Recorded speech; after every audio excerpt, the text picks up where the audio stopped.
2 million members lost. That's not a projection. That's not a worst-case scenario. That's what actually happened to the Episcopal Church in America over the past 50 years.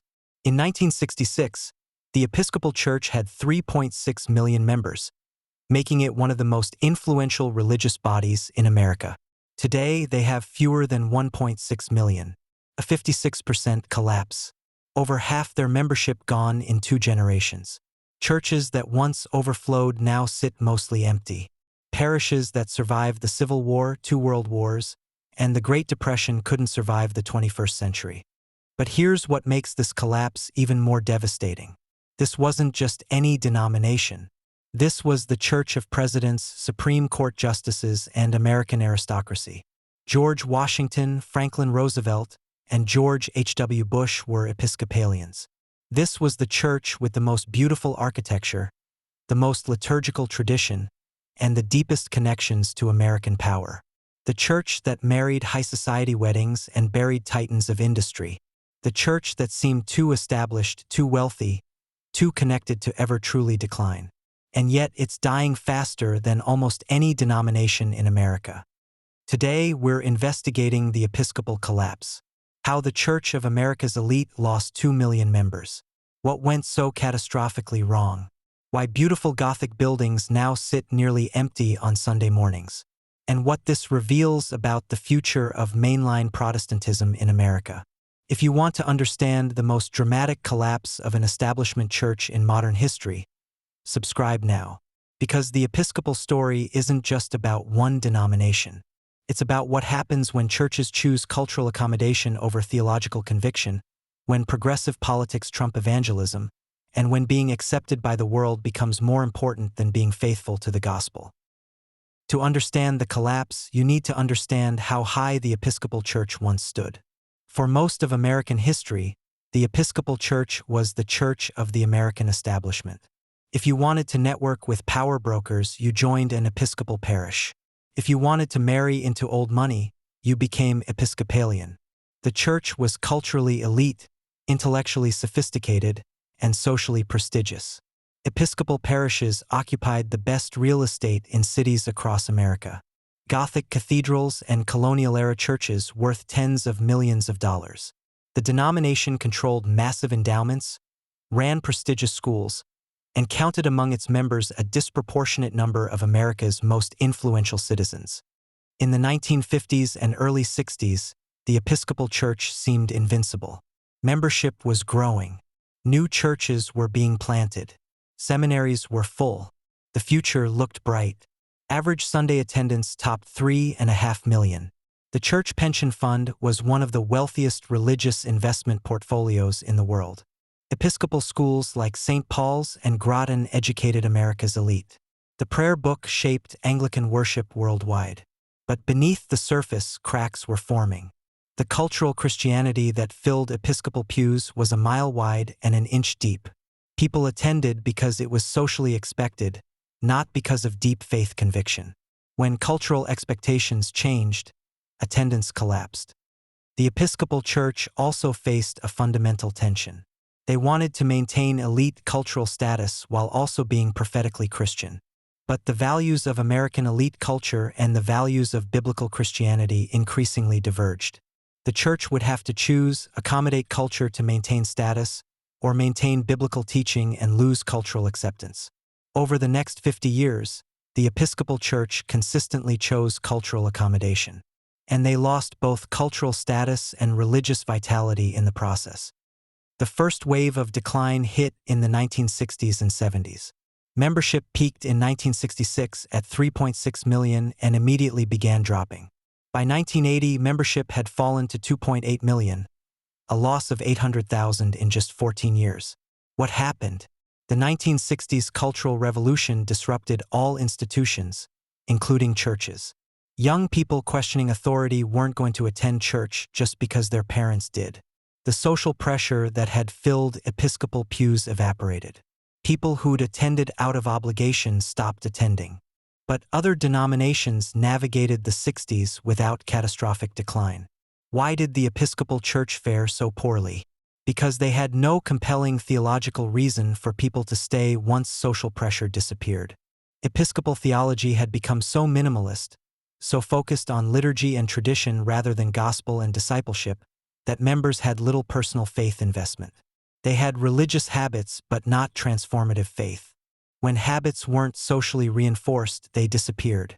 The Church also began its progressive theological shift in this era. The 1979 Book of Common Prayer revision modernized language, which alienated traditionalists. The ordination of women began in 1976, which created the first major schism, with some parishes and dioceses rejecting the practice. These changes were framed as necessary updates to keep the Church relevant. But they drove away conservatives without attracting progressives in meaningful numbers. The Episcopal Church was betting that moving left theologically and culturally would bring new members to replace those leaving. The bet failed spectacularly. Every progressive shift drove away traditional members while failing to attract the progressive Christians who simply weren't looking for church. By 1980, the pattern was set. Decline accelerating, theological liberalization continuing, and no plan for reversing the trend beyond hoping that progressive theology would eventually appeal to younger generations. It never did, and the decline continued for 40 more years. Subscribe now if you're wondering what specific decisions accelerated the collapse, because the 1980s through 2020 saw even more dramatic membership loss driven by theological and cultural choices that destroyed what remained of Episcopal vitality. If the Episcopal Church's decline had a single accelerant, it was the sexuality debates. The issue wasn't whether LGBTQ people should be welcomed. Biblical Christians across traditions affirm that all people are made in God's image and should be treated with dignity. The issue was whether the Church would bless same-sex relationships and ordain non-celibate gay clergy, directly contradicting historic Christian teaching and scripture.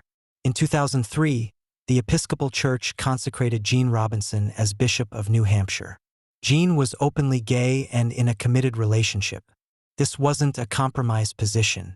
This was full affirmation of same-sex relationships as equivalent to heterosexual marriage. The consecration created immediate crisis.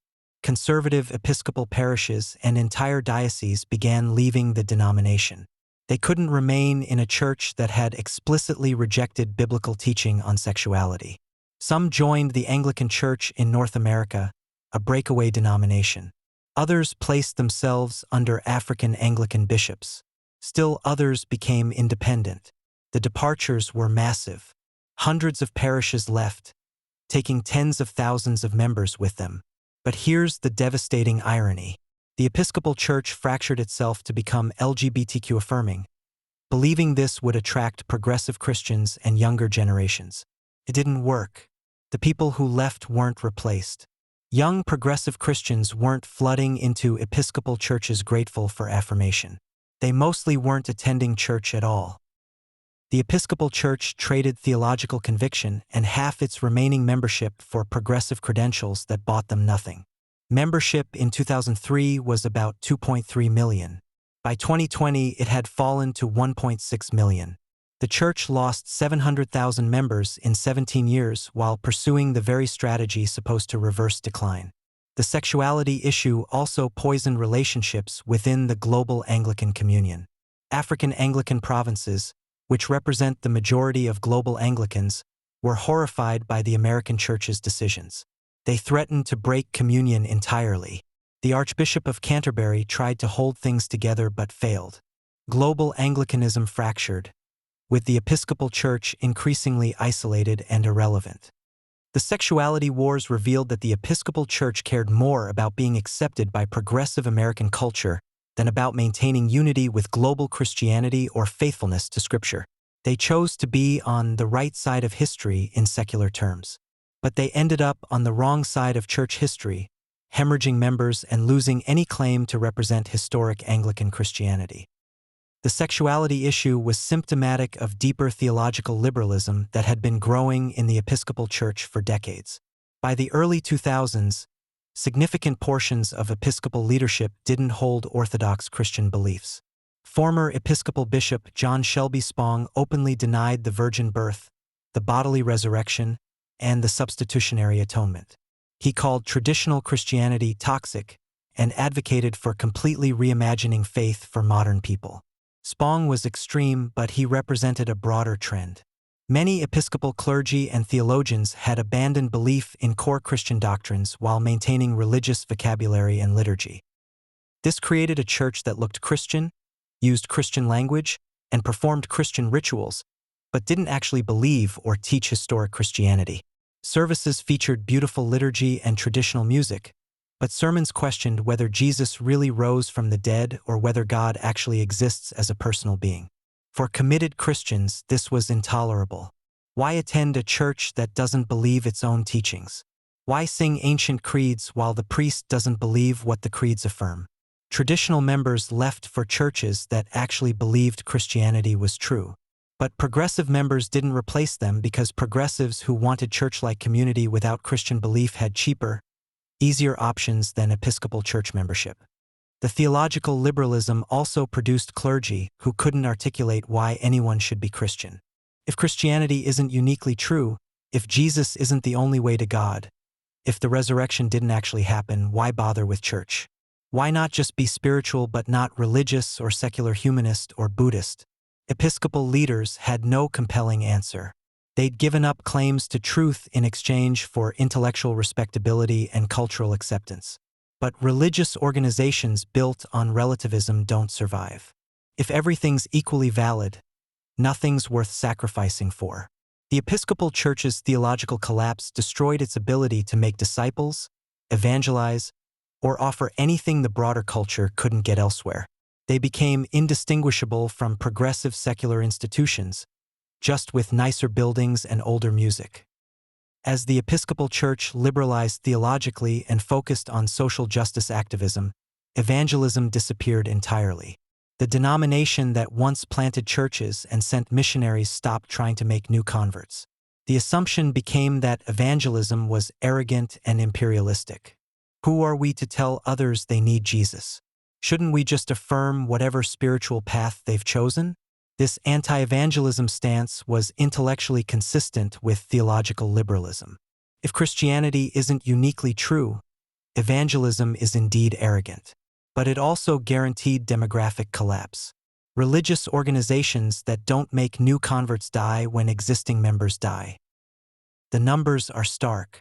In 1966, the Episcopal Church baptized 68,000 infants and adults. By 2019, that number had dropped to 26,000.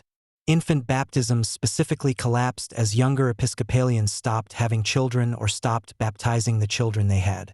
Confirmations, the traditional measure of new adult Episcopalians, dropped from 60,000 in 1960 to fewer than 18,000 in 2019. The church was losing members faster than they could replace them through baptisms and confirmations combined. Death rates exceeded birth and conversion rates. This is demographic death spiral. Every year, more members die than join. Average age increases. Remaining members are older, less energetic, and less financially capable of supporting infrastructure built for much larger membership. The evangelism failure also meant the Episcopal Church couldn't adapt to changing demographics. As America became more Hispanic and Asian, the Episcopal Church remained overwhelmingly white. They made diversity statements but didn't actually do the evangelism and church planting needed to reach new populations. They assumed their progressive politics would attract people of color. Didn't. People of color who wanted church largely wanted theologically conservative churches with strong communities and clear gospel messages, precisely what the Episcopal Church no longer offered. The failure to evangelize, make disciples, and reach new populations guaranteed long-term decline regardless of what positions the church took on social issues. The membership collapse created a financial crisis that's now existential. Episcopal churches were built and endowed when membership was 2 to 3 times current levels. They have massive fixed costs, historic buildings requiring expensive maintenance, pension obligations to retired clergy, denominational infrastructure to support, and properties worth millions but expensive to operate. As membership declined, revenue declined. Average pledge per member hasn't kept pace with inflation. Fewer members giving less money, in real terms, while costs increased. The math doesn't work. Thousands of Episcopal parishes now operate at deficits. spending endowment principal to cover operating expenses. This works temporarily, but it's financial suicide. Once the endowment is gone, the church closes. Larger parishes with significant endowments can survive decades this way. Smaller parishes have already exhausted resources and closed. The Episcopal Church has closed or merged over 2,000 parishes in the past 20 years. Historic buildings sold to developers, converted to condos or restaurants, or demolished. Church properties worth tens of millions sold for pennies on the dollar because there are no buyers for Gothic cathedrals in declining urban neighborhoods. The diocesan and national church structures are also in crisis. Dioceses receive assessments from parishes, calculated as percentage of parish revenue. As parish revenue declines, diocesan income declines. Dioceses have cut staff, merged operations, and sold properties to stay solvent. Some dioceses are effectively bankrupt. The Episcopal Church's national structure, the Episcopal Church Center in New York, has downsized repeatedly. Programs cut, staff reduced, the publishing arm sold, the missionary sending infrastructure decimated. The denomination that once had global reach now struggles to maintain minimal operations. The financial crisis reveals that the Episcopal Church's wealth was always illusory. They had valuable assets, buildings, and endowments, but those assets were liabilities when membership collapsed. You can't eat a building. You can't preach the gospel with an endowment. Without people, the financial resources are worthless, and the people are gone. The Episcopal Church is slowly liquidating 2 centuries of accumulated wealth to fund a managed decline. Within 30 years, much of what remains will be gone. Beautiful buildings sold, endowments spent. A denomination that seemed too rich to fail is failing anyway. Behind the statistics are real people and real communities destroyed by the Episcopal collapse. Let me show you what was lost. First, congregational communities that sustained people through life's joys and sorrows are gone. Parishes where families worshipped for generations, where children were baptized, couples married, and loved ones buried, have closed. Those communal memories and connections are severed. People who built their lives around Episcopal parishes have nowhere to go when their church closes. The church that buried their grandparents is now a restaurant. The chapel where they were married is now condos. Second, the liturgical and musical tradition that shaped Anglican worship is fading. The Book of Common Prayer, the hymnal, the choral evensong tradition, all are disappearing as churches close and younger generations don't learn them. This isn't just Episcopal loss. This is loss for all Christians. The Anglican liturgical tradition is part of Christianity's heritage. When it dies, we all lose something. Third, the prophetic witness that Episcopal churches sometimes offered in their communities is gone. At their best, Episcopal parishes were places of beauty, learning, and service. They ran food pantries, homeless shelters, and schools. When they close, that ministry ends and communities suffer. Fourth, the connection to history that ancient Episcopal churches provided is lost. Some Episcopal buildings dated to colonial America. They connected worshippers to 400 years of Christian witness. When those buildings are sold or demolished, that historical connection is severed. Fifth, the ecumenical bridge that Anglicanism provided between Catholic and Protestant traditions is collapsing. Anglicanism was the via media, the middle way, holding together Catholic sacramentalism and Protestant biblical focus. As the Episcopal Church dies, that bridge function dies with it. The human cost includes clergy who've given their lives to Episcopal ministry watching their church die, lifelong Episcopalians who've lost their spiritual home, and countless people who might have encountered Christ through Episcopal witness but never will because the churches are gone.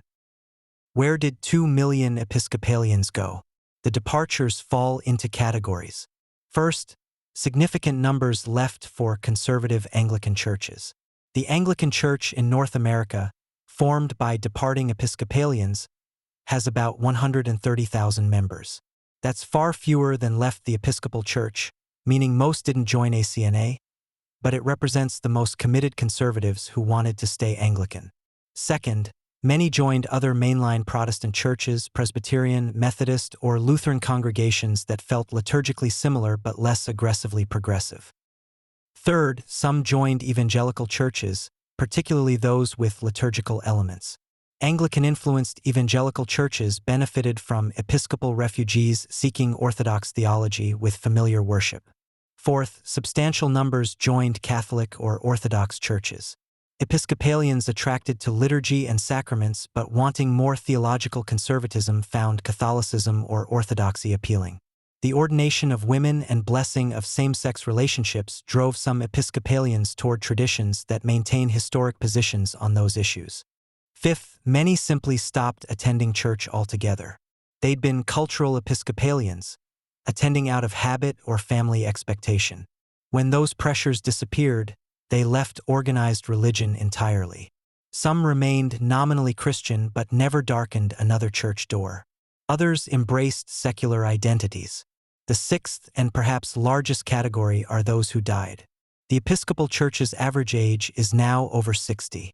Many members who were Episcopalian in the 1960s and 70s are dead. They weren't replaced by younger generations, so the raw numbers declined. The pattern reveals that the Episcopal Church lost members in every direction. Conservatives left for Orthodox alternatives. Progressives left because they didn't need church. Cultural Christians left because cultural expectations changed. And elderly members died. The church couldn't retain any constituency. They were too progressive for conservatives, too traditional for radicals, and too boring for cultural Christians. They ended up with no viable audience. What's the future of the Episcopal Church? Barring dramatic reversal, continued decline toward eventual irrelevance or extinction. Current trends point to membership falling below 1 million by 2030. Average age will continue increasing.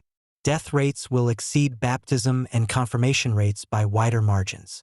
More churches will close. More dioceses will merge or declare bankruptcy. The institutional infrastructure will continue shrinking.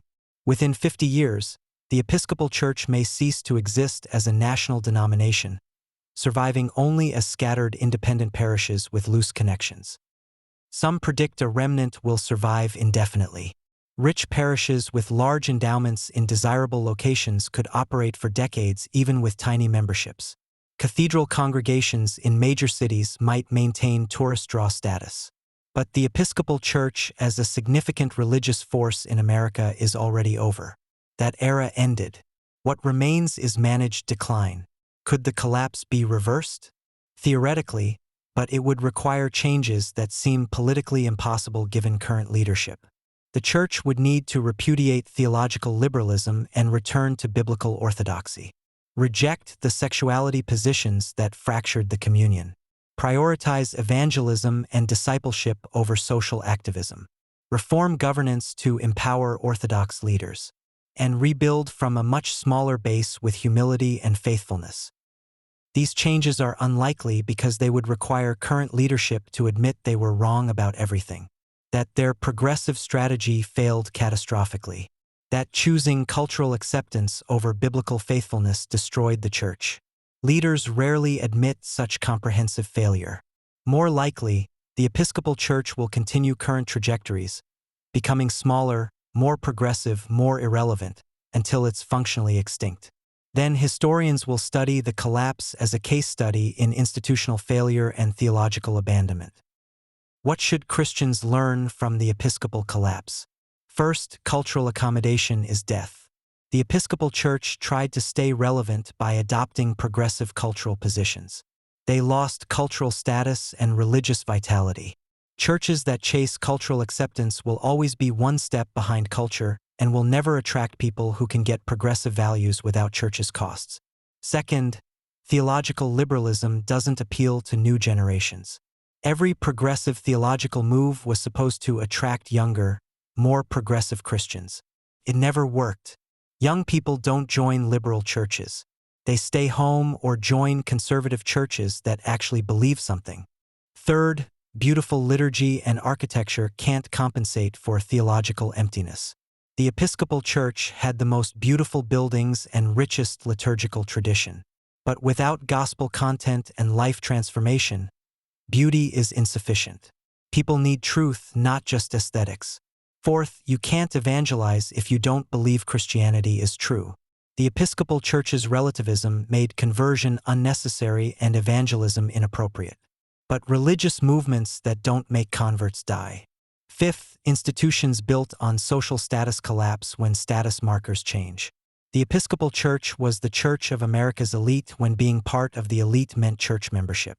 When elites stopped attending church, the Episcopal Church lost its reason for existence. Sixth, demographic reality always wins. You must make disciples and have children. The Episcopal Church did neither. Young families left or never joined. Remaining members aged and died. Demographics are destiny. Seventh, progressive Christianity is a way station to no Christianity. Almost no one moves from conservative faith to progressive Christianity and stays there long-term. They either return to orthodoxy or leave faith entirely. Progressive Christianity delays the journey to secularism but rarely stops it. Eighth, wealth can't save dying institutions. The Episcopal Church's vast real estate holdings and endowments couldn't prevent collapse. Assets without mission are just expenses. And ninth, God doesn't preserve institutions that abandon His word. The Episcopal Church chose cultural acceptance over biblical faithfulness. God didn't bless that choice. The collapse is judgment, not because God is cruel but because institutions built on sand always collapse eventually. 2 million members lost in 50 years. From 3.6 million to 1.6 million. A 56% collapse. Thousands of parishes closed. Billions in assets liquidated. A denomination that seemed too established to fail has failed anyway. The Episcopal Church bet everything on cultural accommodation and progressive theology. They believed that moving left would attract new members and secure their future. Instead, they drove away traditional members, failed to attract progressives, and presided over one of the most dramatic denominational collapses in American history. The beautiful Gothic cathedrals, the ancient prayer books, the rich musical tradition, none of it was enough to overcome theological bankruptcy. You cannot build a lasting church on relativism, social justice activism, and cultural accommodation. You can only build on Jesus Christ and His Word. The Episcopal Church forgot that, and they're dying because of it. Here's what haunts me. The Episcopal collapse was entirely preventable. If leaders had maintained theological orthodoxy, if they'd prioritized evangelism over activism, if they'd valued biblical faithfulness over cultural acceptance, if they'd built on the rock instead of on sand, they could have been a thriving, influential, vital church. Instead, they're dying, and most don't even seem to care. Within a generation, much of American Anglicanism will be gone. The buildings will be condos. The endowments will be spent. The tradition will be forgotten. All because leaders chose the approval of the world over faithfulness to God. That should terrify every church leader. Because what happened to the Episcopalians can happen to anyone. When you choose culture over Christ, decline is inevitable. It might be slow. It might take decades. But it will come. The Episcopal collapse is the warning. The question is whether we'll heed it or ignore it until we're the next cautionary tale. If this investigation challenged you, convicted you, or opened your eyes to mainline Protestant collapse, subscribe now. Share this with church leaders who need to see what happens when theological liberalism and cultural accommodation replace biblical faithfulness. The Episcopal Church is dying. The lesson is written in their empty pews and closed buildings. May we learn before it's too late.